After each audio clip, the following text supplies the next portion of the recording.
ఆత్మ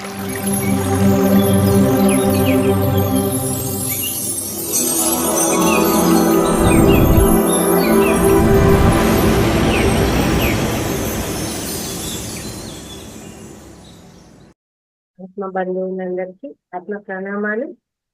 మాతృదేవోభవ, పితృదేవోభవ, ఆచార్య దేవోభవ. మనకు ఇంత చక్కటి జ్ఞానాన్ని అందించినటువంటి బ్రహ్మర్షి పితామహ పత్రిజీ గారికి, స్వర్ణమాల అమ్మగారికి, మహావతార్ బాబా గారికి, సమస్త గురుమండలానికి, ఈ భూమాతకు, ప్రకృతి మాతకు, ఈ విశ్వానికి అందరికీ కూడా ఆత్మ నమస్కారాలు. మహావతార్ ఫౌండేషన్ అందించినటువంటి రఘునాథ్ సార్ గారికి ఆత్మ నమస్కారాలని. మహావతార్ ఫౌండేషన్ లో 365 సెషన్లు 118వ రోజు క్లాస్ కి అందరికీ స్వాగతం. ఈరోజు మనం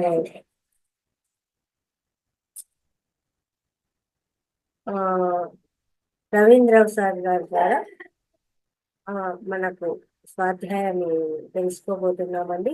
టాపిక్ వచ్చేసి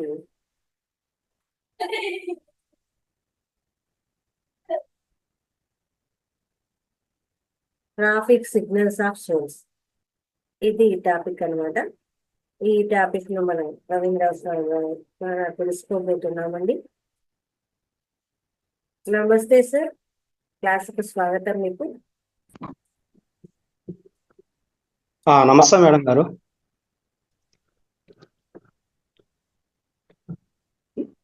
గురు బ్రహ్మ గురు విష్ణు గురుదేవో మహేశ్వర గురు సాక్షాత్ పరబ్రహ్మం తస్మై శ్రీ గురువే నమః. మన ధ్యాన గురువు అయినటువంటి పత్రిజీ గారికి, మహావతార్ బాబా గారికి సహస్ర వందనాలు. ఈ జూమ్ సెషన్ నిర్వహిస్తున్న రంగనాథ్ మాస్టర్ గారికి, దీన్ని నిర్వహిస్తున్న లలితా మేడం గారికి, జూమ్ సెషన్ లో పాల్గొన్నటువంటి సహధ్యానులందరికీ కూడా నా యొక్క ఆత్మప్రణామం తెలియజేస్తున్నాను. ఈరోజు మనం చెప్పుకోబోయే topic traffic signals of the soul. ఏందబ్బా మనము ట్రాఫిక్ సిగ్నల్స్ అని చెప్తున్నారు? ట్రాఫిక్ సిగ్నల్స్ అనేది ఇది మన బాడీకి సంబంధించింది కాదండి. ఇది కేవలము ఆధ్యాత్మికంగా సోల్కి సంబంధించింది అనమాట. మనం ధ్యాన మార్గం ఉన్నాం కాబట్టి ఇది సోల్కి సంబంధించింది అని మనం ఎట్లాగా ట్రాఫిక్లో మామూలుగా ప్రపంచంలో ట్రాఫిక్లో ఏ విధంగా ఈ యొక్క రెడ్ లైట్ పడినప్పుడు ఎలాంటి ఈ సూచనలు పాటిస్తుంటున్నామో, అదేవిధంగా ఆత్మ ప్రయాణంలో కూడా కొన్ని రకాలైనటువంటి మార్గాలు ఉన్నాయి, వాటిని అనుసరించాలి. ఆ యొక్క సిగ్నల్స్నే మనం ఈరోజు traffic signals of the soul అనిగా వ్యవహరిస్తున్నాం.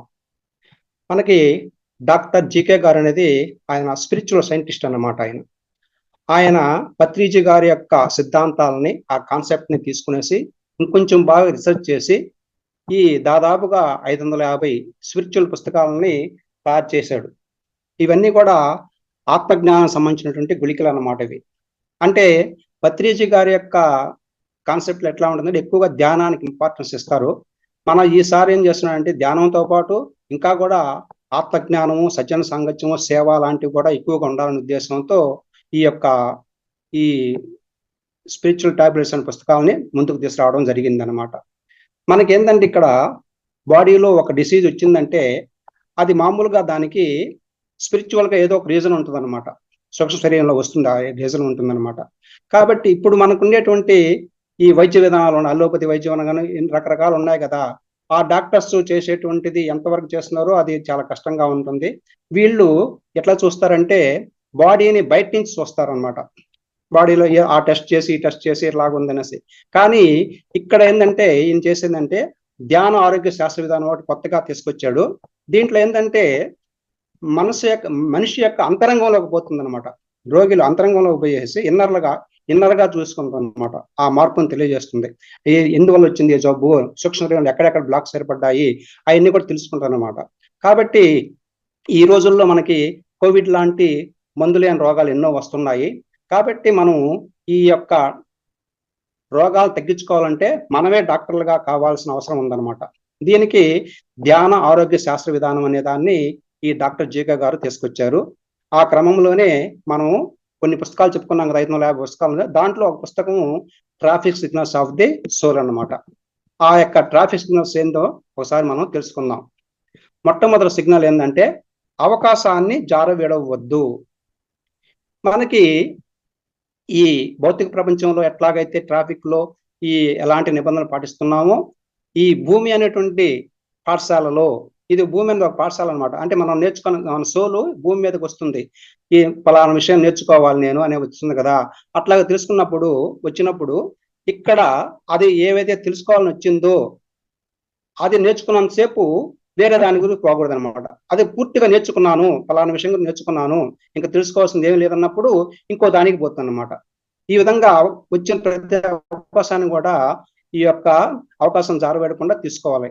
ఎప్పుడు కూడా మనం ఎందుకు వచ్చాము భూమి మీదకి, ఓహో పలానా నేర్చుకోవాలని వచ్చాం కదా, క్రికెట్ నేర్చుకోవాలని వచ్చామా, లేకుంటే టీచింగ్ నేర్చుకోవాలని వచ్చామా, లేకుంటే ఇంకొక విధంగా నేర్చుకోవాలని వచ్చామా, అది పూర్తిగా ఆ యొక్క ప్రాబ్లం పూర్తయ్యేంత వరకు దాన్ని చేసుకోవాలన్నమాట. ఈ ఎప్పుడైతే ఆత్మ యొక్క ప్రణాళిక తెలుసుకుంటుందో, ఆత్మజ్ఞానం తెలుసుకుంటుందో, మన యొక్క దృష్టికోణం కూడా ఎప్పుడు మారిపోతూ ఉంటుందన్నమాట. ఈ అవకాశాన్ని ఎప్పుడు కూడా జారవిడకూడదు. ఇది ప్రతి ఒక్క అవకాశం కూడా మనకి వచ్చేదాన్ని మన యొక్క సోల్ డిజైన్ ప్రకారమే వచ్చాము మనం ఇక్కడికి, మన ఆత్మజ్ఞానం తెలుసుకోవడానికి వచ్చాము అనేసి ప్రతి ఒక్కదాన్ని తీసుకుంటుంది. ఈ యొక్క ఆత్మ ఏంటంటే ప్రతి ఒక్కదాన్ని ఎక్స్పెరిమెంట్ చేస్తుంది అనమాట, వచ్చే అవకాశం ప్రతి ఒక్కదాన్ని. అదే మన మామూలుగా అయితే మనం శరీరపరంగా ఆలోచించినప్పుడే మనం మంచినే కోరుకుంటుంటాం, చెడును కోరుకోం కదా. కానీ ఆత్మ అలాంటిది కాదనమాట. ఆత్మ ఎప్పుడు కూడా మంచి చెడు అనేది లేదు, మంచిని రీసెర్చ్ చేస్తుంది, చెడును కూడా రిసీవ్ చేసుకునేసి దాని యొక్క పరిమాణాలు ఆ యొక్క కాన్సెప్ట్ తీసుకుంటుంది అనమాట. కాబట్టి ఈ విధంగా రిజల్ట్ తీసుకుంటుంది. కాబట్టి ప్రతి ఒక్క అవకాశం, అది మంచి కానీ చెడు కానీ, ఆ అవకాశాన్ని ఎప్పుడు కూడా మనం జార విడుచుకోకూడదు. ఇంకా రెండోది ఏంటంటే, శక్తి లేకుండా కోరిక ఇవ్వబడదు. మనకంటూ ఒక కోరిక కలిగింది, అనే కారు కొనుక్కోవాలనుకున్నాను, ఆ కోరిక కలిగింది అంటే నీకు ఆ శక్తి ఉంటేనే ఆ కోరిక వచ్చి ఉంటుంది అనమాట, ఆటోమేటిక్గా వచ్చి ఉంటుంది. కారు కొనుక్కోవాలి, లేకపోతే ఇల్లు కట్టుకోవాలనుకున్నాను, నీకు శక్తి ఉంటేనే వచ్చి ఉంటుంది అనమాట. ఒకవేళ మన యొక్క కుటుంబ పరిస్థితుల వల్ల కానీ, ఆరోగ్య పరిస్థితుల వల్ల కానీ, ఆర్థిక పరిస్థితుల వల్ల కానీ ఒకవేళ ఆ పని చేయలేకపోతున్నాం అనుకో, నీకు అదే విషయము వస్తూనే ఉంటుంది అనమాట, జ్ఞాపకం వస్తూనే ఉంటుంది, ఆ పని చేయి అంటే దాని అర్థం ఏంటంటే నువ్వు ఖచ్చితంగా ఆ పని చేయగలవు. ఆ చేయగలిగితేనే నీకు ఆ కోరికను కలిగింది అనమాట. కాబట్టి ఆ యొక్క ప్రణాళిక కలిగింది కాబట్టి మనం ఎప్పుడు కూడా ఓహో నాకు ఇది వస్తుంది కదా, కాబట్టి దానికి ఒక ప్లాన్ చేసుకోవాలన్నమాట. ఆత్మ ప్రణాళిక వేసుకోవాలి, ఏ విధంగా చేసుకోవాలి ఈ పనిని అని చేసుకోవాలన్నమాట. అప్పుడు దాన్ని నెరవేర్చుకోవాలి. కాబట్టి ఎప్పుడు కూడా మనకు ఒక కోరిక కలిగిందంటే శక్తి లేకుండా కోరిక కలగదని అర్థం అన్నమాట. ఇక్కడ మనకి పత్రిజీ గారే ఉన్నారు, ఆయనకి దోబిలో ఎప్పుడు కూడా ₹1 డబ్బులు కూడా ఉండవు, ఆయనకి ఎప్పుడు కూడా ఉండవు. కానీ మనకి ఎందువల్ల ఆయన ఎప్పుడు ఆత్మతో కనెక్ట్ ఉంటాడు కాబట్టి అనుకున్న పని ఆటోమేటిక్ గా జరిగిపోతూ ఉంటుంది అనమాట. ప్రకృతి సహకరిస్తుంది, ఆ టైంకి ప్రకృతి సహకరిస్తుంది, ఆ టైం సులభంగా అయిపోతుంది. ఇప్పుడు ఉదాహరణకి ఒక ప్రాంతంలో పిరమిడ్ కట్టాలనుకున్నాడు, లేకుంటే ఆనంద బ్రహ్మ కార్యక్రమం చేయాలనుకున్నాము, పెద్ద పెద్ద కార్యక్రమాలకు ఎంతో డబ్బుతో కూర్చుకుంది, ఎంతో మంది దానికి సహాయ సహకారం అందించాలన్నమాట. కేవలం కోరిక ఉన్నాక సరిపోదు. కానీ కోరిక ఎప్పుడైతే బలంగా ఉంటుందో మనకు వచ్చినప్పుడు ఒరే అంత పెద్ద కార్యక్రమం మనం ఎక్కడ చేయగలమా అని వెనక్కి పోకూడదు అనమాట. మన వంతు ప్రయత్నం మనం చేస్తే ఆ సమయానికి ఖచ్చితంగా అందరూ సహకరిస్తారు, ఆ టైంకి జరిగిపోతుంది అనమాట. ఆ విధంగా పత్రిజీ గారు చేసి నిరూపించినారు, పెద్ద పెద్ద కార్యక్రమాలు నిర్వహించారు అనమాట. కాబట్టి మనం కూడా అదే మార్గంలో మనం ఒక కార్యక్రమాన్ని తీసుకున్నప్పుడు మనం చేయలేమని చెప్పేసి వెనక్కి పోకూడదు. మనమంత ప్రయత్నం మనం చేస్తే ఆటోమేటిక్ ఆ టైంకి అందరూ వాళ్ళ సహకారాలను అందిస్తున్నారు అన్నమాట. ఇప్పుడు నాకు స్వానుభవంలో పోయిన జనవరిలో ఒకటి జరిగింది. ఇక్కడ అయోధ్యలో బాలరాముడి విగ్రహ ప్రతిష్ఠ చేసేటప్పుడు ప్రతి ఊర్లో కూడా భజన కార్యక్రమం చేస్తున్నారని తెలిసింది నాకు. అప్పుడు మా ఊర్లో పెద్దవాళ్ళని కూడా నేను కొంత గమనించి, స్వామి మనం కూడా 10 మంది 20 మంది కలిసి భజన కార్యక్రమం ఏర్పాటు చేస్తే బాగుంటది కదా అనుకున్నాం. మొదట ఊరినే అట్లా ఒక కోరిక కలిగింది. అప్పుడు ఒక 2 రోజుల తర్వాత ఏమంటే భజన కార్యక్రమం మనం కంటే కూడా మనకి పక్క ఊర్లో వేరే భజన బృందం ఉంది, వాళ్ళని పిలుచుకొస్తాము, వాళ్ళకి కేవలము రానుపోని ఖర్చులు ఇస్తారు, వాళ్ళకి ఏమి ఇవ్వబడలేదని చెప్పారు. సరే బాగుంది. వాళ్ళకి అప్పుడు అది ఎప్పుడైతే అది కోరిక కలిగిందో ఆటోమేటిక్ గా వాళ్ళు భజన బృందం వచ్చారు, వాళ్ళకి భోజన వసతులు, వాళ్ళకే కాదు ఊరందరికి కూడా వచ్చిన అందరికి కూడా దాదాపు 100 మంది 200 మందికి భోజన వసతులు అయింది. ఒక్కొక్క కార్యక్రమం చేశారన్నమాట. ఆ యొక్క ఇది ఆ ప్రోగ్రాము చాలా సక్సెస్ఫుల్ గా జరిగింది. ఒక కోరిక కలిగింది, అందరూ సహకరించారు ఆ రోజుకి. అట్లాగా మనం ఎప్పుడు కూడా ఆ యొక్క వచ్చిన దాన్ని శక్తి మనకు శక్తి లేదని చెప్పేసి వదిలేయకూడదు. ఒక కోరిక కలిగిందంటే ఆ కోరిక ఖచ్చితంగా మీకు ఆ శక్తి ఉంటేనే ఆ కోరిక వచ్చింది, ఆ యొక్క మనసులో వచ్చింది అనేసి మనం గుర్తుపెట్టుకునేసి ఆ విధంగా మనం చేసుకుంటూ ఉండాలన్నమాట. అట్లాగా మూడవది ఏంటంటే మౌలికమైన అజ్ఞానమే బాధలకు కారణం. మన యొక్క అజ్ఞానమే మన యొక్క బాధలకి కారణం అన్నమాట. మనం నిశ్చిత జీవితంలో ఎన్నో బాధలు అనుభవిస్తూ ఉంటాం. ఇక్కడ బాధ అంటే కేవలము శారీరకమైన అనారోగ్యమే కాదు, మానసికంగా కూడా. అంటే మానసికంగా అంటే భయాలు ఉండొచ్చు, ఒత్తిడి ఉండొచ్చు, అనుమానాలు ఉండొచ్చు. అట్లాగే సాంఘిక పరంగా అంటే సమాజ పరంగా కొన్ని ఇబ్బందులు ఉండొచ్చు, గొడవలు ఉండొచ్చు. అట్లాగే ఆత్మపరంగా కూడా కొన్ని వెళ్తీ ఉండొచ్చు అన్నమాట. ఈ విధంగా శారీరకంగా కానీ, మానసికంగా కానీ, సాంఘికంగా కానీ, ఆధ్యాత్మికంగా కానీ ఈ నాలుగింటిల్లో ఎక్కడ అపసవ్యత ఉన్నా దాన్ని బాధనే అనుకుంటాం అనమాట. అది ఎప్పుడు కేవలము నేను శరీరాన్ని అనుకున్నప్పుడు మాత్రమే ఆ బాధ వస్తుంది. అదే ఆత్మ అనుకున్నప్పుడు ఆ బాధలు మనల్ని ఏమి చేయవన్నమాట. కాబట్టి ఈ సాక్షిభూతంగా ఉండాలి. ఈ బాధలు అనేది మనకి 3 రకాలుగా ఉంటాయి. దాన్నే మనము తాపత్రయం, తాపము అంటే బాధ, త్రయం అంటే 3. అవి 3 ఏంటంటే మొట్టమొదటిది ఆధ్యాత్మిక తాపము, రెండవది భౌతిక తాపము, 3 ఆది దైవిక తాపము. మొదటిది ఆధ్యాత్మిక తాపము అంటే ఆత్మజ్ఞానం లేకపోవడం అనమాట.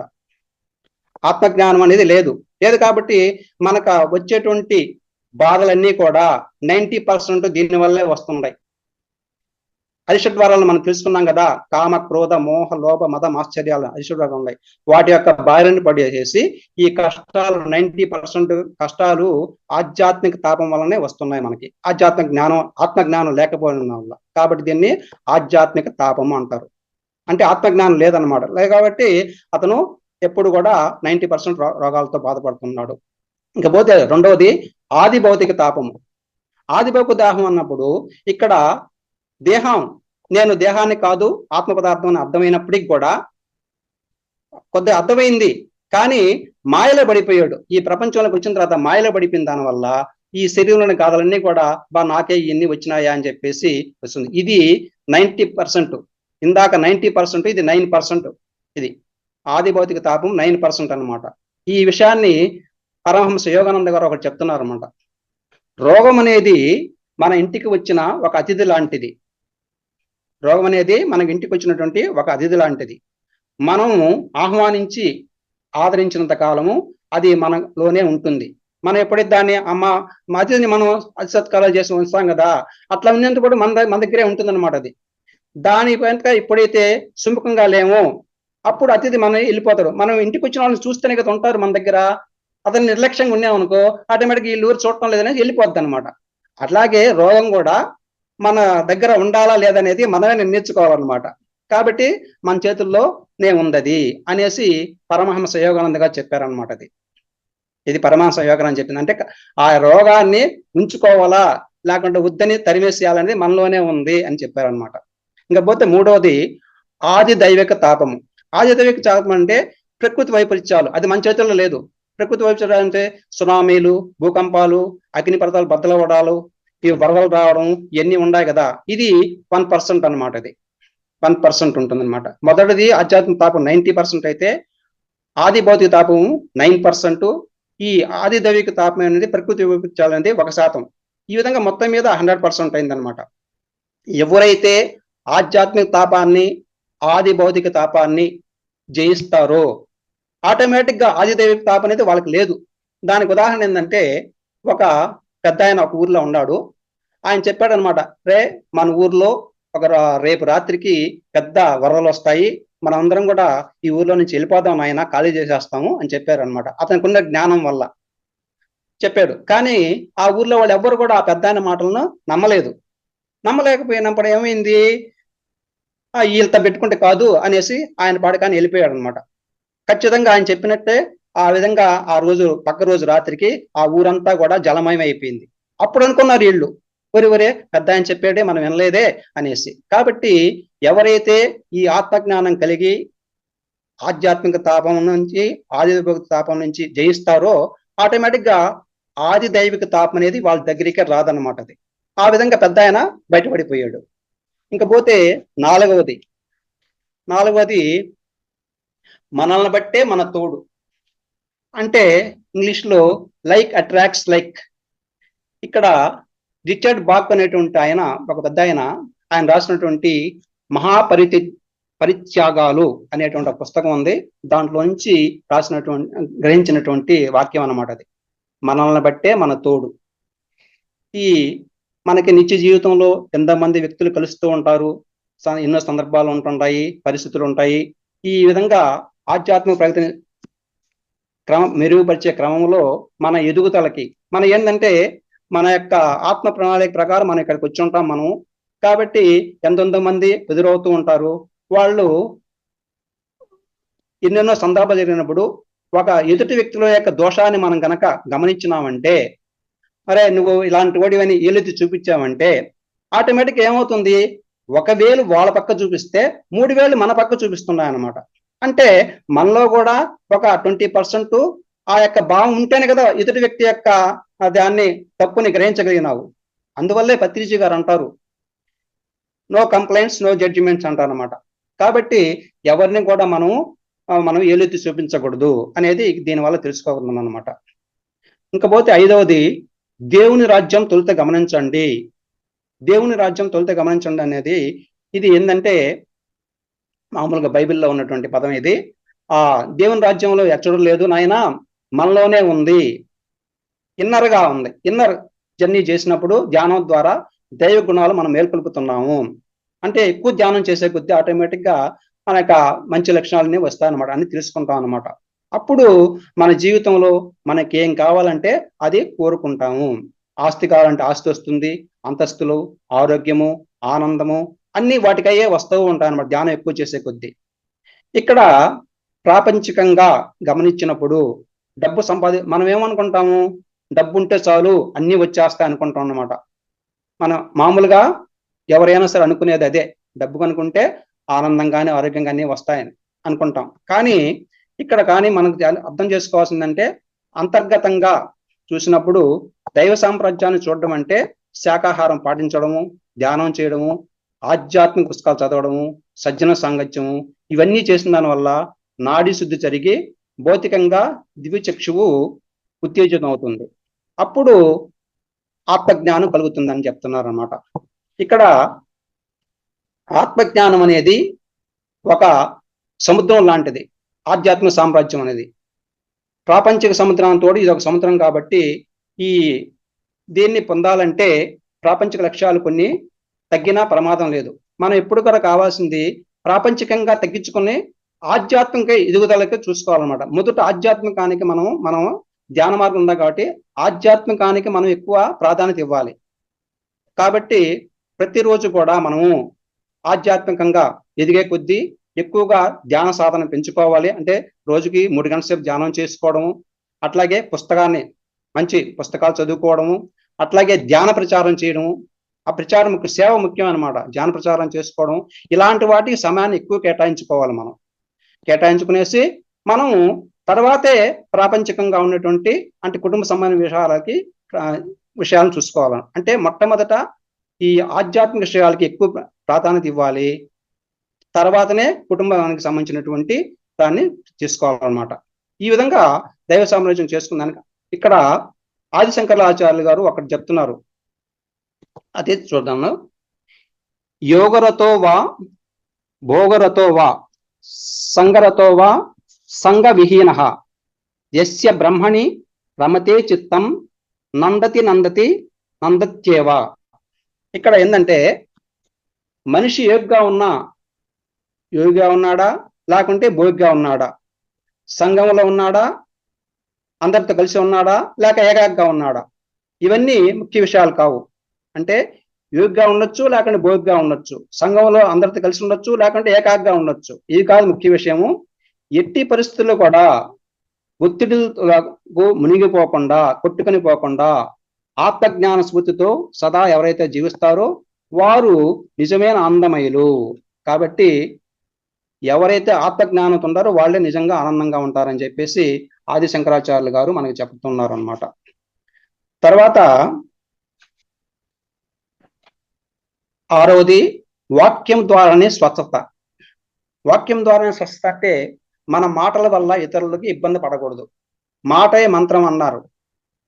ఎట్టుంటుందంటే ఇప్పుడు మనం ఎప్పుడు కూడా ఎదుటితో మాట్లాడేప్పుడు ఆచితూచి మాట్లాడాలి. మాట ఎప్పుడు తుల్లకూడదు. మన మాట వల్లనే మిత్రులను ఏర్పరచుకుంటాము, లేకుంటే శత్రువులను ఏర్పరచుకుంటాం అనమాట. అంటే ఇక్కడ మనకి ఒక సామెత కూడా ఉంది, నోరు మంచిదైతే ఊరు మంచిదవుతుంది అనే ఒక సామెత కూడా ఉంది మనకి. ఇప్పుడు మనకి వాక్కు మనకు తెలియకుండానే ఇతరుల పైన మంచి మంత్రంలాగా పనిచేస్తుంది. ఇప్పుడు మనం రోగంతో బాధపడుతూ డాక్టర్ దగ్గరికి పోతాం. డాక్టర్ మనల్ని ఎంత ట్రీట్ చేస్తాడు? అతను చివరి క్షణాల వరకు కూడా మనకి ధైర్యం చెప్తుంటాడు. అసలు మంచి డాక్టర్ గారు చెప్పినటువంటి మాటల వల్లే రోగికి సగం స్వస్థత లభిస్తుంది అనమాట. అతను ధైర్యం చెప్తాడనమాట. అంటే ఆ ధైర్యం వల్ల ఆ రోగలక్షణకి ఏమవుతుంది, అతనికి నాకేం పర్వాలేదు, డాక్టర్ గారు చెప్తున్నారు కదా అని ఒక రకమైనటువంటి ధైర్యం వచ్చేసేసి అతని సగం జబ్బు అప్పుడే తగ్గిపోతుంది అనమాట. కాబట్టి ఆ మాట అనేది మంత్రంలాగా పనిచేస్తుంది. కాబట్టి మన మాటలు ఎప్పుడు కూడా వాక్శుద్ధి ఖచ్చితంగా మాట్లాడాలి. అనవసరమైన మాటలు మాట్లాడకూడదు. ఈ విధంగా మంచి మాటలు మాట్లాడినప్పుడు ఆ యొక్క రోగి శరీరంలో ఉన్నటువంటి మైండ్ బ్లాక్స్ అన్ని క్లియర్ అయిన వాళ్ళకి స్వస్థత కలుగుతుంది అనమాట.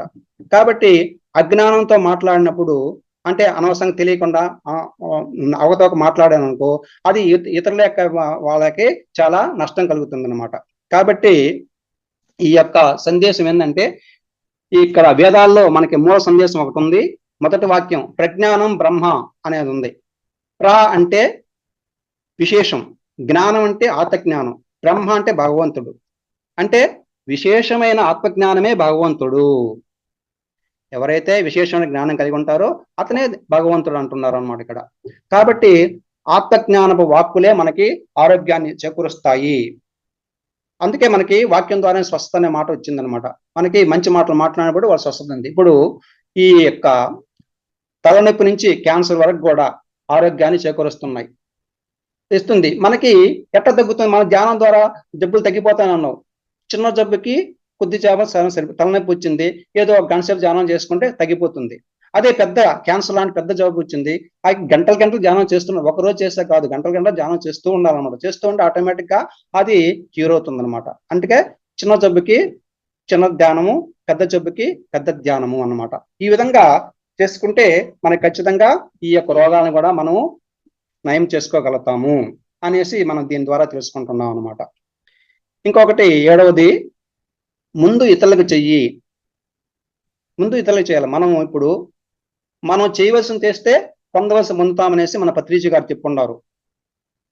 ఇక్కడ నీవు ఇతరులకు ఏదైతే ఇస్తావో, లేకుంటే ఇతరుల నుంచి కావాలనుకుంటున్నావో అదే మనం పొందుతాం అనమాట. ప్రేమను ఇచ్చావు అనుకో, ప్రేమను పొందుతాం.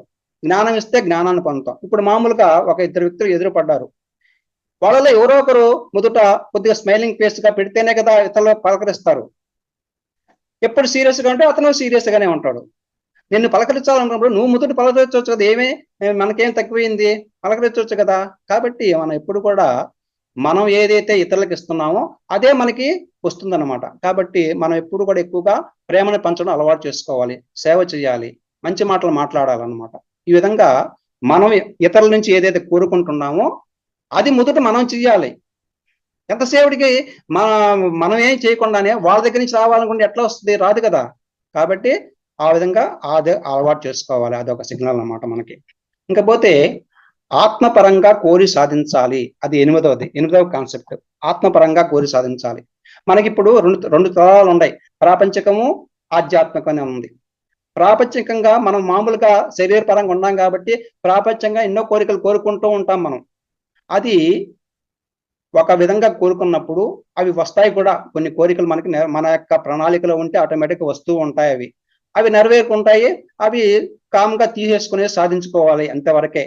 సున్నితంగా కోరుకోవడం, ఏదైనా కోరికని కోరుకోవడము, అది వచ్చినప్పుడు దాన్ని ఆనందంగా చేసుకోవడం, దానికై దోసి తీసుకోవడం కాకుంటే ఆధ్యాత్మికంగా మాత్రము ఖచ్చితంగా కోరుకొని సాధించాలి అన్నమాట. ఇప్పుడు మన యొక్క ఆధ్యాత్మికంగా ఉన్నాం కాబట్టి నేను ధ్యానము 3 గంటల సేపు ధ్యానం చేయాలి. మా మేడం గారు చెప్పింది, నువ్వు 1 గంట చేస్తే చాలు కదయ్యా, 10 నిమిషాలు చేస్తే చాలు కాదు, 1 సిట్టింగ్ లో 3 గంటల సేపు ధ్యానం చేయాలని ఒక పెట్టుకున్నాం ఒకటి. ఖచ్చితంగా అది సాధించాలన్నమాట. 1 రోజు, 2 రోజులు, 3 రోజులు, వారం రోజులు చేసుకుంటే ఆటోమేటిక్ సాధించగలుగుతావు. అది బాగా సాధించిన తర్వాత ఇంకో దానికి వెళ్ళిపోవాలన్నమాట. దాన్ని వదిలిపెట్టేస్తాం. అంటే వదిలిపెట్టామంటే దాన్ని సాధించేసాం కదా, 3 గంటలు కూర్చోవడం కలిగి అలవాటు అయిపోయింది. తర్వాత ఇంకో దానికి ఏది పుస్తకాలు చదవడానికి వెళ్ళిపోతాం. పుస్తకాలు బాగా చదువుతున్నాం, నీకు బాగా అర్థమైపోయింది, ఇతరులకు చెప్పే శక్తి కూడా వచ్చేసింది. తర్వాత ఇంకో దానికి వెళ్ళాలి, సీడీలు వినడం, మంచి మంచి మనకంటే బాగా పెద్దవాళ్ళు అని చెప్పినట్టు వినడం. అట్లాగా ఒక్కోదాన్ని ఆత్మపరంగా కోరుకొని సాధిస్తుకుంటూ ఉండాలి అనేది ఒక కాన్సెప్ట్. ఇంకపోతే 9వది, మన వాస్తవానికి మనమే సృష్టికర్తలం. మన వాస్తవానికి మనమే సృష్టికర్తలం. ఇది భూమి అనేది ఒక అద్భుతమైన పాఠశాల. ఈ పాఠశాలలో మనం నేర్చుకోవడానికి వచ్చున్నాం. ఇక్కడ పాఠశాలలో నేర్చుకునే విద్యార్థులు అనమాట. అక్కడి నుంచి వచ్చున్నాం. ఒక్కొక్క జన్మలో, ఈ జన్మ పరంపరలో ఎన్నో జన్మలు, 400 500 జన్మలు ఉంటాయని చెప్పుకున్నాం. ఆ జన్మ పరంపరలో మనం నేర్చుకోవడానికి వచ్చినప్పుడు ఈ ఏదైతే నేర్చుకోవాలని వచ్చినామో కాబట్టి అది మనమే కోరుకొని వచ్చాము. కాబట్టి మన వాస్తవాన్ని మనమే సృష్టికర్తలం అవుతుంది అనమాట. మనం మామూలుగా ఏమనుకుంటున్నామండి, మంచి సంఘటన, మనకి మంచి మేలు జరిగింది, అప్పుడు ఏమనుకుంటాం, అది మనం అనుకున్నాం కదా అని అనుకుంటాం. ఒకవేళ పొరపాటున ఏదో చెడు జరిగింది, అప్పుడు ఏమనుకుంటాం, చెడు జరిగిందంటే ఒక యాక్సిడెంట్ జరగడము, లేకుంటే మన కుటుంబ పరిస్థితుల్లో తారుమారు కావడము, ఆర్థికంగా వెనకబడిపోవడము జరిగినప్పుడు ఏమనుకుంటాం, మనము ఒరే ఇది మనం కోరుకోలేదు కదా, మనము ఎందుకు వచ్చింది ఇది అనేసి అనుకుంటాం అనమాట. మనం మామూలుగా అనుకునే పద్ధతి. కానీ ఈ యొక్క ఆత్మజ్ఞానం ఎవరైతే ఉందో వాళ్ళు మాత్రం ఆ విధంగా అనుకోరు అనమాట. ఆ విధంగా అనుకోరు. ఎందుకనంటే అది మామూలుగా సహజంగా జరిగేది అనేది. మన వాస్తవానికి మనం అదే డిజైన్ ప్రకారం వచ్చాము, ఆ ప్రణాళిక ప్రకారం వచ్చాము అని చెప్పి అనుకుంటారు అనమాట. ఇప్పుడు మామూలుగా ఏంటంటే మనిషి నేను అంటే ఎవరు అనుకుంటాము, నేను నా మనస్సు అనుకుంటాం. నేను నా మనస్సే కాదు, మనస్సుతో పాటు బుద్ధి అట్లాగే ఆత్మ, ఈ 4 కలిస్తేనే నువ్వు. అది తెలుసుకోవాలన్నమాట. మనక నేను అంటే ఇక్కడ మనస్సు, బుద్ధి, ఆత్మ. నేను అంటే అది 4 కలిసి ఉంటేనే అదనమాట. కాబట్టి మనకు వచ్చేటువంటి ప్రతి ఒక్క సంఘటన కూడా అది అనుకూలంగా ఉండొచ్చు, ప్రతికూలంగా ఉండొచ్చు. అన్నీ కూడా గత జన్మల యొక్క సంస్కారాలు అనమాట. గత జన్మల్లో వచ్చినటువంటి అది పరంపరగా వస్తూ ఉంటాయన్నమాట. కాబట్టి ఇక్కడ ఏంటంటే మన వాస్తవానికి మనమే సృష్టికర్తలు అని చెప్పుకున్నాం కాబట్టి మామూలు ప్రాపంచికంగా ఉండే వ్యక్తులు ఏమనుకుంటారే, అరే మన వాస్తవం మనమే సృష్టికర్తం కదా, మనం కోరుకుంటే మరి ఏదైనా జరిగిపోద్దా అనుకుంటారు. అయా ధ్యానం చెయ్యి, నువ్వు ఏం కోరుకుంటే జరిగిపోద్దని అనుకుంటారు కొంతమంది. ఏమని, నేను సీఎం కావాలనా, లేకుంటే నేను సినిమా యాక్టర్ని కావాలనా, లేకుంటే నాకు పెద్ద పెద్ద బంగ్లాలు రావాలనుకుంటే అవుతాయా? కావు. కాకుండా కష్టపడితే ఒకవేళ మీ యొక్క లైఫ్ డిజైన్లో అది కనుక ఉంటే జరగవచ్చు కూడా, మేబీ జరగవచ్చు అది. ఎందుకంటే నీకు వచ్చేటప్పుడే ఓహో నువ్వు పెద్ద పెద్ద బంగ్లాలు కట్టగలవు అనేసి అనుకోని ఉంటే వస్తావు. నువ్వు సీఎం కావాలని ఉంటే అది మ్యాచ్ అయితేనే అవుతుంది, కానీ ఎట్టి పరిస్థితుల్లో కూడా అది కాదు. కాబట్టి ఎవరు అనుకుంటారు, అది ఈ ప్రాపంచిక వాళ్ళు అనుకుంటారు. ఆధ్యాత్మిక వాళ్ళు ఎవరు కూడా ఆ విధంగా అనుకోరు, ఆధ్యాత్మిక వాళ్ళు. కాబట్టి మన యొక్క వాస్తవానికి మనమే సృష్టికర్తలం అనేది అదనమాట. ఇంకపోతే 10వది, ఆత్మకు అసాధ్యమైనది ఏది లేదు. ఆత్మ అనేది ఎంతో కలిగింది కాబట్టి అసాధ్యం అంటూ లేదనమాట. ఇక్కడ ఆత్మ తన యొక్క ప్రణాళికల ప్రకారము ఎన్నో జన్మలు తీసుకుంటుందన్నమాట. అది మన వాళ్ళు చెప్పిన ప్రకారము 400 జన్మలు పట్టొచ్చు, 500 జన్మలు పట్టొచ్చు అనమాట. ఈ విధంగా జరుగుతూ ఉంటుంది. ఒక్కొక్క జన్మలో ఒక్కొక్క పాత్రను పోషిస్తుంది అనమాట. ఇప్పుడు ఈ జన్మలో బీదవాడిగా పుట్టాడు, చాలా బాగుంది. ఈసారి జన్మలో ధనవంతుడిగా పుట్టాడు, ఈసారి జన్మలో రైతుగా పుట్టాడు. అట్లాగే ఒక్కొక్క జన్మలో ఒక్కొక్క పాత్ర తీసుకునేసి ఆ యొక్క ఫీలింగ్స్ ని అనుభవిస్తూ వస్తుందన్నమాట. ఈ విధంగా అట్లా అనుభవించే క్రమంలో ఒకవేళ ఒక ఆత్మ నేను ఈ జన్మలో పేదవాడిగా జన్మించాలని వచ్చింది, కిందకి వచ్చింది. ఈ బాధలు పడలేక, పేదవాడిగా ఉండేటువంటి బాధలు పడలేక, ఏందిరా కర్మ, అందరూ నాతో పాటు వాళ్ళందరూ హాయిగా ఉండారే, నేనేంది బతుకుతున్నాను అని ఒక సమయంలో అతను బాధపడిపోతాడు కూడా. ఒక్కోసారి అంటే మాయలో పడిపోయాడు. అతనే అనుకుంటూ వచ్చాడు అక్కడి నుంచి వచ్చినప్పుడు, కానీ కిందకి వచ్చిన తర్వాత మాయలో పడిపోయాడు. కాబట్టి నాతో పాటు అందరూ హాయిగా ఉండారే, నేను ఒక్కడిని ఏంది ఈ విధంగా ఈ ముష్టి బతుకుతున్నాను అనేసి బేదవాడుకున్నానని చెప్పేసి బాధపడినప్పుడు అతను ఎంతో ఎవరో చెప్పారు మనలాంటి వాడు, అది నువ్వు ధ్యానం చేసుకుని బాగుపడతావని ఏదో చెప్పినప్పుడు అతను పోతాడు అనమాట. మొత్తం మీద అతను చేసినప్పుడు కొంత ఆత్మజ్ఞానం సంపాదించుకున్న తర్వాత మళ్ళా రిటర్న్ అవుతాడు. ఓహో, అతనికి థాట్ వస్తుంది అనమాట, ఓహో నా యొక్క ఆత్మ ప్రణాళిక ఇది కాదు, నేను మళ్ళా రాంగ్ రూట్లోకి వెళ్ళిపోయినాను, నేను అనుకునే వచ్చాను ఇక్కడికి, ఏది నేను బీదవాడికి ఉంటానే వచ్చాను, నేను పొరపాటున మళ్ళా ధనవంతుడు కావాలనుకున్నాను అనేసి అతను మళ్ళా వెనక్కి వచ్చేస్తాడు అనమాట. ఎందువల్ల అతని ఆత్మజ్ఞానం కలిగింది కాబట్టి నా యొక్క ఆత్మ ప్రణాళికలో, ఈ యొక్క జీవిత ప్రణాళికలో నేను వచ్చింది బీదవాడిగా ఉండడానికే వచ్చాను నేను. కాబట్టి ఇట్లాగే ఉంటాను నేను, ఏం పర్వాలేదు, ఇది నేర్చుకున్న తర్వాతనే ఇంకో జన్మలో మంచివాడిగా పుడతానని చెప్పేసి అతను మళ్ళా వెనక్కి వచ్చేస్తాడు అనమాట, ఆ యొక్క కోరిక నుంచి వెనక్కి వచ్చేస్తాడు అనమాట. ఈ విధంగా మనకి ఆత్మకు అసాధ్యమైనది ఏది లేదనేసి మనం ఈ యొక్క కాన్సెప్ట్ తెలుసుకుంటాం అనమాట. మనకి మొత్తం మీద మనం ఇప్పుడు 10 కాన్సెప్ట్లు నేర్చుకున్నాం. మొట్టమొదటిది ఏంటంటే అవకాశం జారవిడవద్దు, శక్తి లేకుండా కోరిక ఇవ్వబడదు, మౌలికమైన అజ్ఞానమే బాధలకు కారణము, మనల్ని బట్టే మన తోడు, దేవుని రాజ్యం తొలుత గమనించండి, వాక్యము ద్వారానే స్వస్థత, ముందు ఇతరులకు చెయ్యి, ఆత్మపరంగా కోరి సాధించాలి, మన వాస్తవానికి మనమే సృష్టికర్తలం, అసాధ్యమైనది ఏది లేదు. ఇవి 10 కూడా traffic signals of the soul అనేసి మన జీకే గారు మనకు అందించినారు. మనము ఆరోగ్యంగా ఆనందంగా జీవించాలంటే ఈ యొక్క ట్రాఫిక్ సిగ్నల్స్ ని ప్రతి ఒక్క వ్యక్తి కూడా పాటించి ఆ యొక్క భగవంతునికి దగ్గర కావాలని చెప్పేసి మనం కోరుకుంటున్నాము. ఈ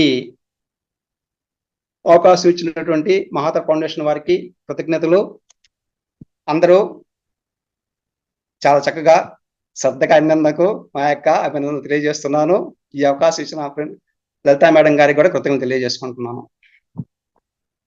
thank you sir, thank you very much. చాలా అద్భుతంగా వివరించారు traffic signal of the soul అనేవి.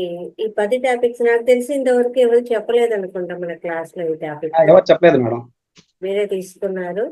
చాలా చక్కగా వివరించారు సార్. ఆ 10 పాయింట్స్ కూడా కొన్ని పాయింట్స్ విన్నవే ఉన్నాయి, కొన్ని అయితే కొత్తగా ఉన్నాయి మనకు. చాలా బాగున్నాయి అన్ని కూడా. ప్రతి ఒక్క పాయింట్ కూడా అన్ని ఆచరిస్తే మటుకు నిజంగా సోల్ సిగ్నల్స్ అనేది చాలా బాగుంది. ఇవన్నీ కూడా ఆచరిస్తూ పోతే అద్భుతమైన ఫలితాలు వస్తాయి అనేసి చాలా చక్కగా ప్రతి పాయింట్ కూడా ఎగ్జాంపుల్స్ తో స్టోరీ లాగాను ప్రతిదీ తీసుకొని వచ్చారు. చాలా బాగా చెప్పారు sir. Thank you very much. Madam గారు. కరెంట్ ఇప్పుడు దాకా లేదు మేడం, ఇప్పుడే 10 minutes ముందు వచ్చింది. 6 గంటల నుంచి కరెంట్ లేదు మేడం. నేనైతే బయటపడిపోతున్నాను. లేదు, వస్తుంది కేవలం 10 నిమిషాల ముందే కరెంట్ వచ్చింది. మనం చేసే పని అనేది ఖచ్చితంగా వస్తుంది సార్. ఓకే మేడం, సుభాషిణి గారు మాట్లాడండి. నమస్కారం సార్. నమస్తే మేడం. సార్ చెప్పారు సార్ క్లాస్ ఈ రోజు చాలా బాగా అర్థమైంది అసలు నిజంగాను. ఆ 10 పాయింట్స్ కూడా చాలా డీటెయిల్ గా చాలా బాగా చెప్పారు. కాకపోతే నాకు ఒక చిన్న డౌట్, మీరు బాధలు 3 రకాలని చెప్పారు కదా, అందులోనే కంటిన్యూగా 4th, 5th, 10 వరకు చెప్పారు కదా, అది కొంచెం అంటే డివైడ్ చేసుకోవాలా అందులోనేనా అని? అంతే కాదు మేడం, బాధలు అనేది ఇక్కడ 3 తాపాలు, 3 రకాలు తాపత్రయం అన్నాం కదా. ఆధ్యాత్మిక తాపత్రయం అంటే 3. ఆధ్యాత్మిక తాపం అంటే ఆత్మజ్ఞానం లేకపోవడం, అంటే నేను ఆత్మననే మాట లేకపోవడం అన్నమాట. ఇంక రెండోది ఆది భౌతిక తాపం అంటే అక్కడ అతనికి ఆత్మజ్ఞానం ఉంది, కానీ ఈ మాయలో పడిపోయిన దాని వల్ల ఇక్కడ అది కూడా ఒక అన్ని రోగాలు నాకే వస్తున్నాయని చెప్పేసి దాంట్లో బాధపడిపోయాను, భౌతిక తాపంగా మాట్లాడుకున్నాను అనమాట. ఇంకా మూడోది ఏంటంటే ఆది దైవిక తాపం, అది మన చేతుల్లో లేదు, ప్రకృతి పరంగా వచ్చేటువంటి సునామీలు అలాంటివి అన్నమాట. అవి మొత్తం మీద మొదటిది ఆత్మజ్ఞానం లేకపోవడం వల్ల 90% రోగాలు వస్తున్నాయి, బాధలు పడుతున్నాడు. రోగాలంటే రోగాలనే కాదు, బాధలు అన్నమాట, బాధలు పడుతున్నాడు. ఆది భౌతిక తాపం వల్ల 9% బాధలు పడుతున్నాడు. సునామీ అనేది ఆది దైవిక తాపం అనేది ప్రకృతి విపత్తులు అన్నమాట, అది 1% అది. అంటే 4th one కంటిన్యూ చేశారు కదా, ఇందులోకే వస్తుందా లేకపోతే ఇందులో సపరేట్ భాగంగా వస్తుందా అని అడిగాను నేను. అదే దీన్ని బట్టే మన తోడు అవి స్టార్ట్ చేశారు కదా, దేవుని రాజ్యం తొలుత గమనించండి. అది 4వది మేడం. అది నేను ఇది 3వది ఏంటంటే మన మౌలిక అజ్ఞానమే మన బాధలకు బాగా కారణం అని చెప్పాను. 3వ పాయింట్ లో ఇవన్నీ తాపాలన్నీ కూడా. 3వ పాయింట్ మౌలిక అజ్ఞానమే బాధలకు కారణం. అజ్ఞానం అంటే ఆత్మజ్ఞానం లేకపోవడం అన్నమాట. థ్యాంక్ యూ సార్, చాలా బాగా చెప్పారు సార్. డాక్టర్ పేరు చెప్పారు స్టార్టింగ్ లో, మీరు ఒక డాక్టర్ పేరు చెప్పారు, మరి చెప్పరా? డాక్టరు జీకే గారు మేడం. జీకే గారు జీకే? ఏంటంటే అతను జీకే గారు మేడం. అతను సార్ ఏంటంటే ఒక దాదాపు 550 పుస్తకాలు, చిన్న చిన్న పుస్తకాలు మేడం, చిన్న చిన్న ఉంటాయి అన్నమాట. అవి ప్రతి ఒక్కరు కూడా మన మామూలుగా మన గ్రూప్ లో అంతకుముందు పెట్టున్నారు మేడం. ఆ పుస్తకాలు మేడం గారిని అడిగితే అది గ్రూప్ పెడతారు. ఆ పుస్తకాలు తెప్పించుకోవచ్చు మేడం. మనం చిన్న పుస్తకాలు అవి ఒక 50 పేజీలు అట్లా ఉంటాయి, చిన్న చిన్న పుస్తకాలు, చాలా బాగుంటాయి అవి. దాంట్లో పుస్తకంలో ఒక భాగం నేను చెప్పింది ఇప్పుడు. థ్యాంక్ యూ సార్, చాలా బాగా చెప్పారు సార్, చాలా బాగా అర్థమైంది. థ్యాంక్ యూ మేడం గారు. మీనా కుమారి గారు అన్మ్యూట్ చేసుకున్నారు.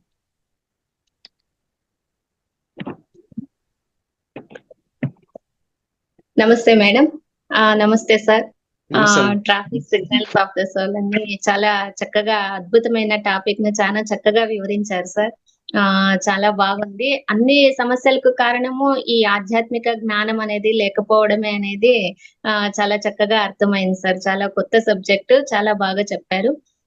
ఇంతకు ముందు మేడం ఆ డాక్టర్ పేరు అడిగారు కదా, డాక్టర్ పేరు జీకే అంటే గోపాలకృష్ణ అనేసి సార్ పేరు. అది షార్ట్ ఫామ్ లో జీకే అని అంటారు. గోపాలకృష్ణ సార్, వైజాగ్. మేడం.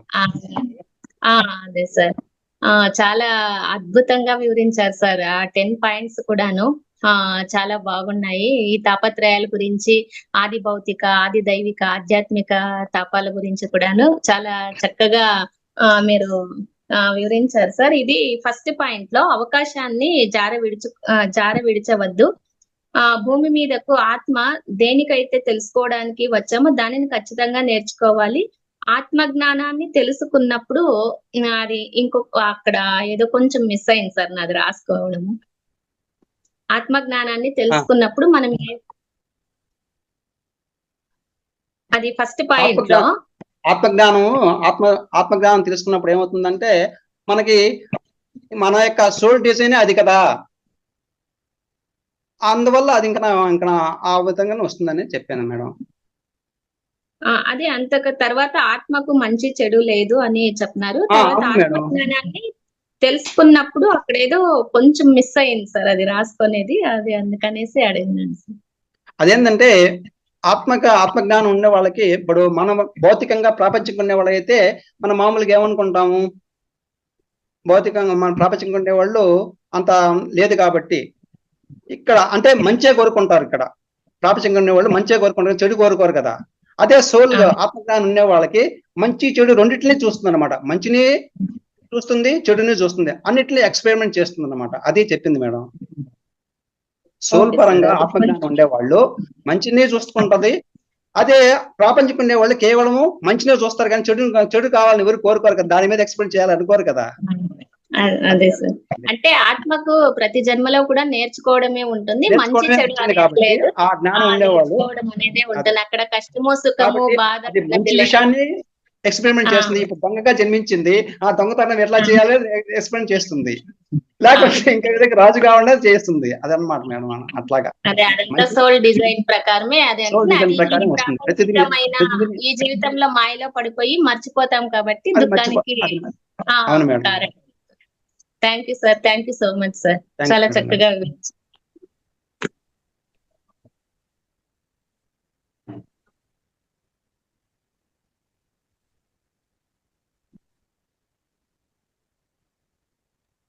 సుజిత గారు. నమస్తే madam.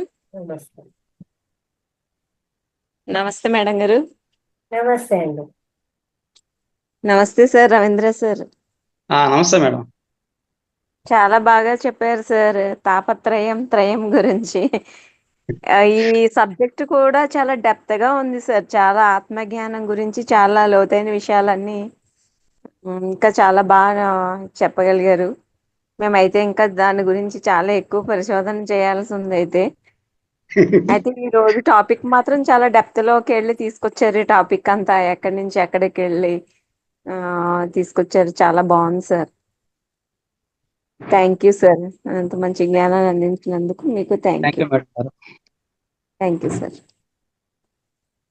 Thank you madam. Vanaja గారు అన్మ్యూట్ చేసి హలో నమస్తే మేడం. నమస్తే.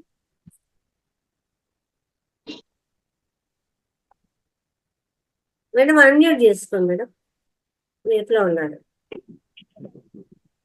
సారీ మేడం, నేను ఇప్పుడే జాయిన్ అయ్యాను.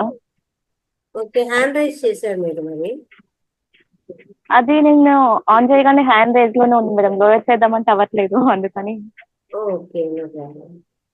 నేను ఇప్పుడే జాయిన్ అయ్యాను మేడం, క్లాస్ వినలేదు అందుకని. Okay okay.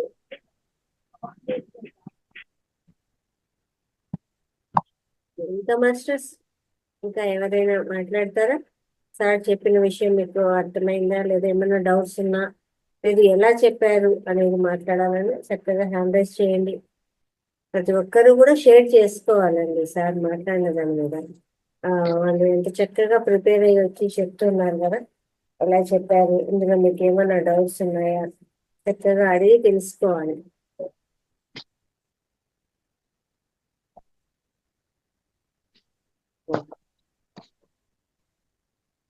అన్మ్యూట్ చేసుకున్నాం విశ్వాసం. నమస్తే మేడం. నమస్తే రవీంద్ర సార్ గారు. నమస్తే మేడం. జూమ్ సెక్షన్ లో ఉన్న వాళ్ళందరికీ నమస్తే అండి. చాలా బాగా చెప్పారు సార్ మీరు ఆత్మజ్ఞానం గురించి. నేను కూడా కొద్దిగా వినలేదు సార్ స్టార్టింగ్ లో, తర్వాత వచ్చాను. నాకు మళ్ళీ మేడం కొంచెం చెప్పినప్పుడు అప్పుడు కొద్దిగా విన్నాను. చాలా బాగా చెప్పారు sir. Thank you sir. Thank you madam.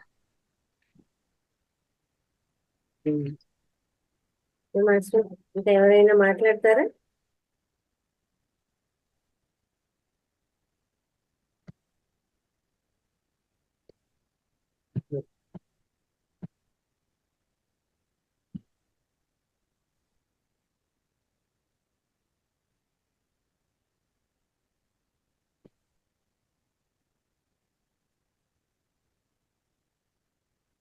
Subhashini గారు మళ్ళీ హ్యాండ్ రైజ్ చేశారా మనకి? మాట్లాడండి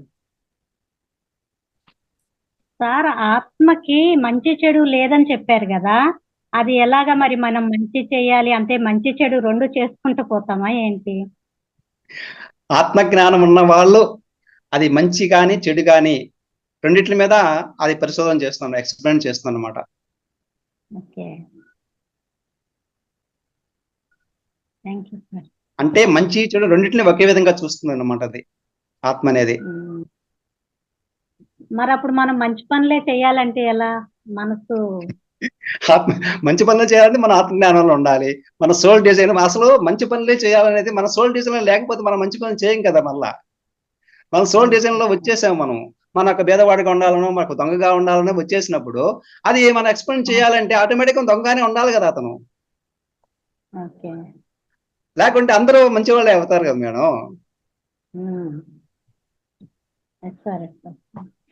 అంటే ఎవరి డిజైన్ ఎలా ఉంటుందో ఎవరి డిజైన్ ప్రకారం ఇప్పుడు ఆత్మ యొక్క జన్మ పరంపరలో మనం ఇక్కడ జన్మలో మనకు 400 నుంచి 500 జన్మలు జరుగుతాయని మనం చెప్పుకుంటున్నాం మనం.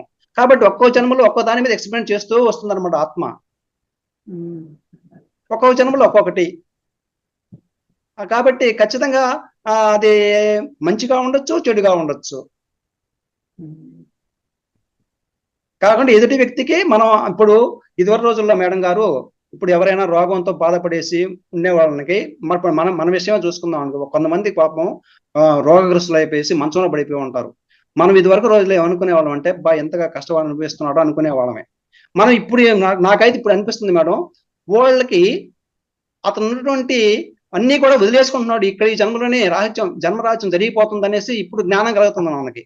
అతను ఎంత కష్టపడుతుంటాడో అంటే మలమూత్రాలు కూడా మంచంలోనే పడిపోయేసి ఉన్నప్పుడు మనకి మామూలుగా అంత ముందు రోజులు అయితే ఎవరు అంత దిక్కులేని జన్మ ఉందనుకునే. కానీ ఈ రోజు నాకేమనిపిస్తుంది అయితే అతను నిజంగా అన్నిటిని ఇక్కడే ఈ జన్మలోనే వదిలేసుకుంటున్నాడు, అతనికి మోక్షం ఖచ్చితంగా కలుగుతుంది అనేసి జ్ఞానం మనకు వస్తుంది ఇప్పుడు వాళ్ళని చూసినప్పుడు.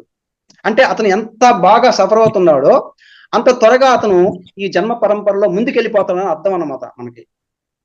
అట్లా అర్థం చేసుకోవాలి మనం ఇప్పుడు. నాకైతే ఇట్లాగే అనిపిస్తుంది మేడం ఇప్పుడు. మనకి మన మధ్యన మా ఊళ్ళో ఒక ఉన్నాడు, కనీసం 6 నెలలు దాదాపు 8 నెలలు మంచంలోనే. అతను ఎంత బాగా బతికాడు అంత బతికాడు. కానీ చూసేవాడు లేక, అంటే చూసే ఓపిక లేక అతను అయితే ఎంత బాధపడ్డా అంత బాధపడ్డాడు. నాకు అనిపించింది అనమాట, ఎందుకనంటే అతను ఉన్నటువంటి పాపాలన్నీ కూడా అన్ని ఇక్కడే క్షేమం చేసుకునేసి పుణ్యంగా చేసుకుని వెళ్ళిపోతున్నాడు అనేసి అనిపించింది అనమాట నాకు. అట్లాగే మన దృష్టి కూడా మారిపోతుంది ఇప్పుడు. సరే sir, thank you sir. Thank you madam.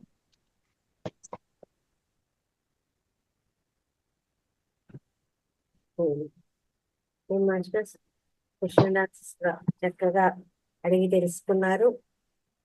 Thank you very much. Sir కూడా చక్కగా ఎక్స్ప్లెయిన్ చేశాడు. అయితే మనము మంచి చేసినా, మంచి అయినా చెడు అయినా ఏదైనా కానీ యాక్సెప్ట్ చేయడం అనమాట.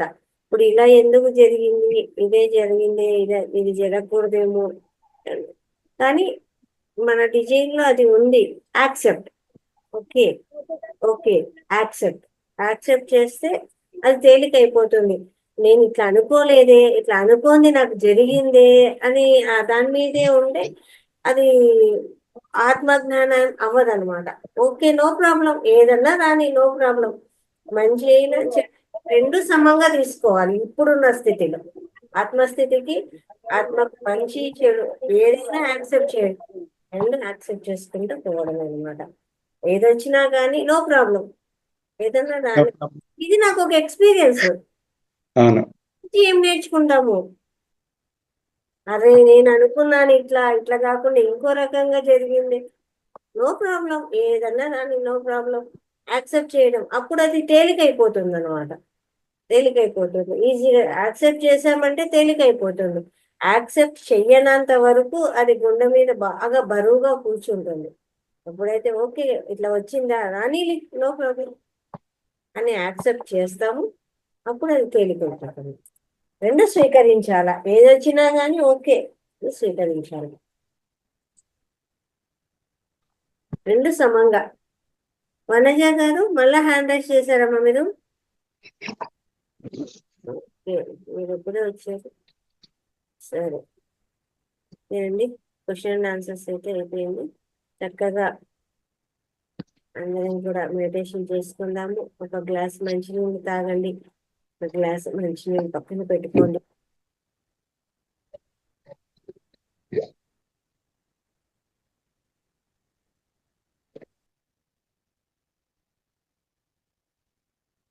అందరూ కూడా స్థిర సుఖాసనంలో కూర్చున్నాము.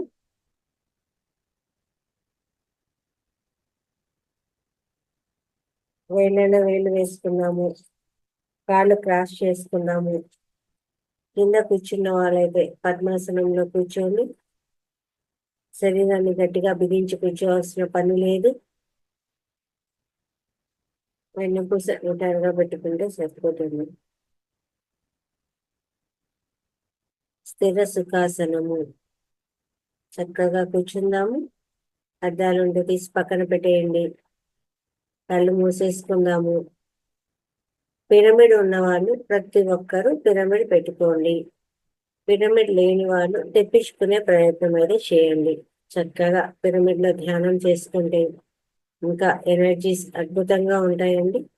చక్కగా కళ్ళు మూసుకొని శ్వాస మీద ధ్యాస, సరళంగా సహజంగా జరిగే శ్వాసనే ఇక్కడ గమనిస్తామండి.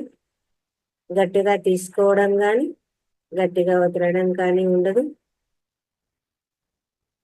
ఇక్కడ ఏ నామము ఉండదు, ఏ నామస్మరణ ఉండదు, ఏ జపము లేదు, ఏ మంత్రము లేదు. కేవలం శ్వాసనే గమనిస్తాము. మన శ్వాసే మన గురువు. దీన్ని పాలీ భాషలో ఆనాపాన సతి ధ్యానము అంటారు.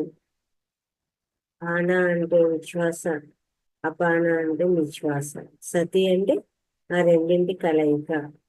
అదే తెలుగులో అయితే శ్వాస మీద ధ్యాస. చక్కగా ఆ శ్వాసను గమనిస్తూ మన అంతరంగంలోకి మనం ప్రయాణం చేస్తాము. ఆలోచనలు వస్తూ ఉంటాయి, పోతూ ఉంటాయండి. ఆలోచనలను కట్ చేసి తిరిగి శ్వాసను గమనిస్తూ ఉన్నాను.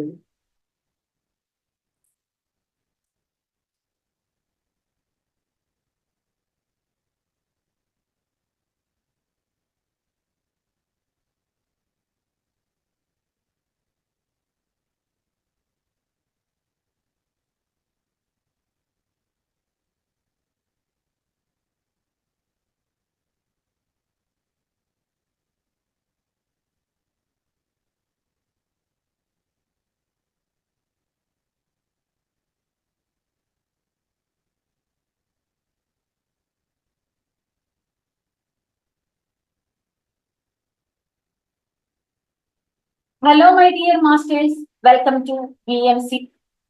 పంచభూతాలకు కూడా హృదయపూర్వక కృతజ్ఞతలు తెలియచేయండి. తర్వాత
నెమ్మదిగా రెండు చేతులు విడదీసి రెండు కళ్ళ మీద పెట్టుకుందాము.